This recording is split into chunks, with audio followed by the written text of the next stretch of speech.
On vient d'assister sur les places boursières mondiales à une séquence qui finit par devenir une habitude, le recadrage des investisseurs par la Banque centrale américaine. La première fois, c'était en mai dernier. Ben Bernanke avait un peu refroidi les marchés en évoquant la possibilité d'arrêter les injections de liquidités dans l'économie. Cette fois-ci, le patron de la Fed passe à l'acte, pas pour retirer la perfusion, mais juste pour diminuer la dose mensuelle d'un petit 12%.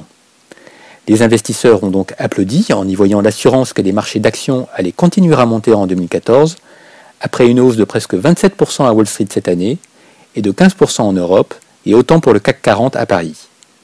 Pourtant, leur marge de manœuvre est plus resserrée qu'il n'y paraît, car les valorisations arrivent à un point critique, comme le montre ce graphique de la Société Générale. Il calcule ce que coûte une action quand on la rapporte aux bénéfices engrangés par l'entreprise, en prenant pour référence la moyenne glissante des 10 dernières années de résultats pour lisser les à-coups de la rentabilité. On voit que sur une très longue période de plus d'un siècle, une action aux États-Unis se paye pas très loin de 20 années de bénéfices, c'est la ligne rouge que vous voyez à l'écran. On était déjà bien au-dessus à fin novembre, mais cette situation est loin d'être extraordinaire. Elle est déjà arrivée 5 fois en 130 ans, et elle est très loin de ce que l'ancien patron de la Fed, Alan Greenspan, avait appelé en 1996 l'exubérance irrationnelle des marchés, avant l'explosion de la bulle Internet en 2000. Toute la question donc est de savoir si on est en 1995 ou en 2003, lorsque la hausse s'était poursuivie, ou si on est en 1901 ou en 1966, lorsque c'était un signal de vente.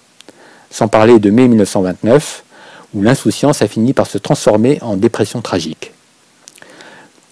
Ce qui fera très certainement la différence en 2014, c'est la situation individuelle des entreprises. Et comme la conjoncture s'améliore un peu partout, les signaux sont plutôt positifs. Mais pour l'instant, les analystes sont prudents car les marges des entreprises américaines sont déjà proches de leurs sommets historiques, comme le montre ce graphique qui rapporte leurs résultats en pourcentage du PIB. On y voit qu'en moyenne, les profits en représentent 6%, c'est la courbe bleue qui est justement en train de s'échapper de sa tendance historique. Les profits devraient encore s'améliorer d'un peu moins de 5% en 2014, après environ 10% cette année.